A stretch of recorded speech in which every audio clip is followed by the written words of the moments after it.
When it comes to streaming, millions of people try, but one didn't follow the rules.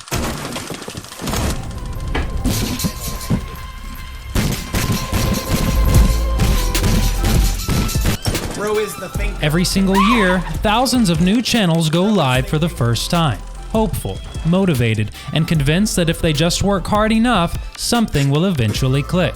But almost all of them fail. Streaming every day to zero, it's a waste of time. Not because they aren't talented, but because they all chase the same formula. They chase trending games and topics, big names and big moments. And in doing so, they blend in. But one streamer didn't follow the formula. He ignored the trends, ignored the meta, ignored the advice. And somehow, against all odds, he became one of the most successful streamers in the world.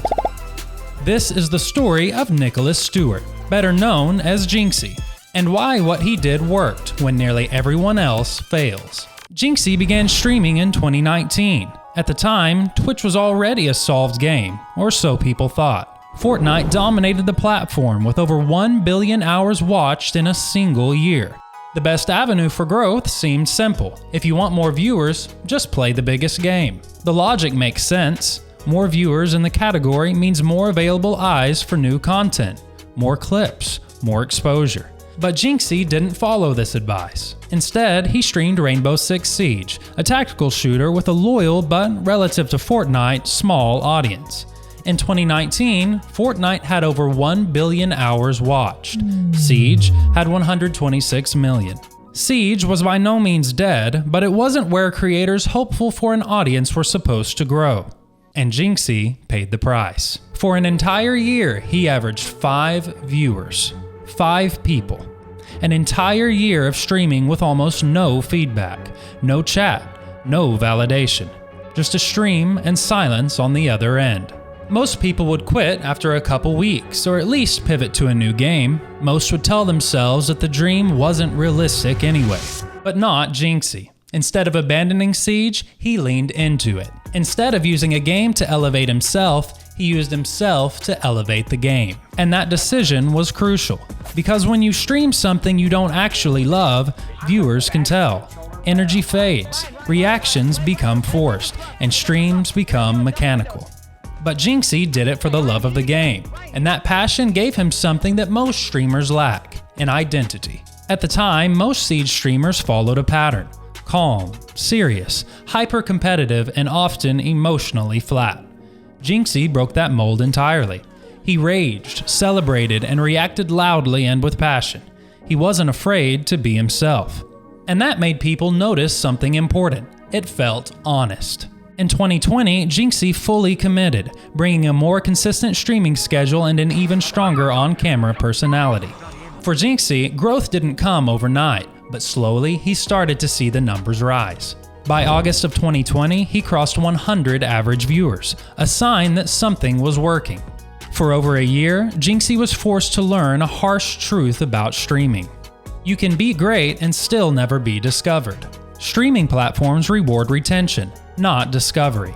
If people don't already know you exist, they'll never find you. So, Jynxzi stopped relying on Twitch alone. In September 2020, he uploaded his first YouTube video, a rage compilation.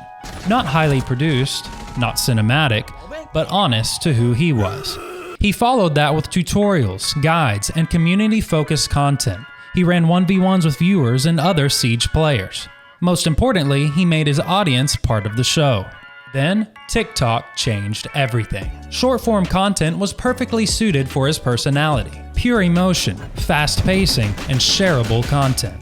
His clips began spreading rapidly. This is the official TikTok of Jynxzi. Jynxzi didn't let this TikTok virality go to waste. He used it as a pipeline. TikTok brought people into the stream, and his personality on Twitch kept them there.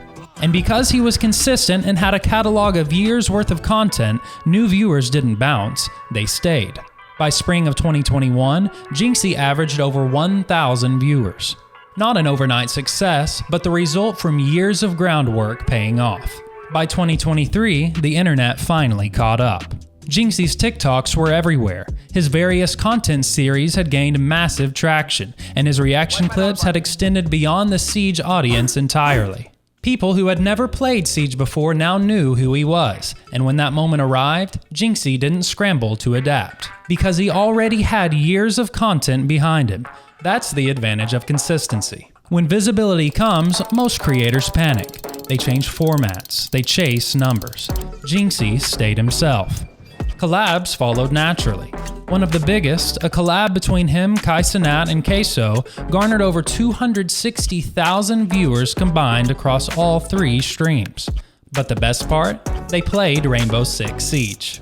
The highly awaited, highly anticipated Kai Cenat versus CaseOh 1v1. I never thought in a million years this would happen, but oh my god, we're here. Once again, Jynxzi brought the audience to the game, not the other way around. I'm #1! Oh my god, #1 in the world.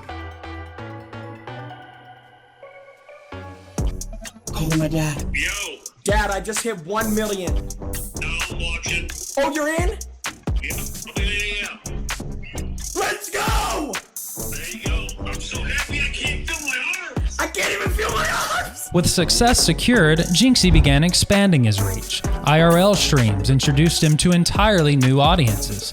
Collabs with figures such as CaseOh merged sports and gaming communities. Playing games like Clash Royale brought in fresh viewers. He launched a podcast and experimented with content, but none of it felt disconnected because his foundation remained the same: pure emotion, community involvement, and authenticity. Networking amplified his reach, but it didn't create him. By the time Jynxzi collabed with big names, he was already built. Jynxzi succeeded because he felt human. Viewers were exhausted by overproduced streams, safe personalities, and predictable reactions. Watching Jynxzi streams felt like hanging out with a friend. He talked with his audience, not at them. He included them and reacted genuinely. Behind it all was the most important factor: years of grinding with no reward. You don't do that unless it means something to you. Jynxzi didn't succeed because he followed the rules. He succeeded because he forged his own path. He stayed loyal to what he loved. He built his identity before the massive audience and let his passion do the heavy lifting. If you manifest it, bro, I'm telling you, you can achieve anything you want to achieve in this life. You are your only obstacle. That's the real takeaway, not just for streamers, but for anyone that's trying to build something meaningful. Because passion scales, authenticity compounds, and the people who last are the ones who are willing to put in the work when no one was watching.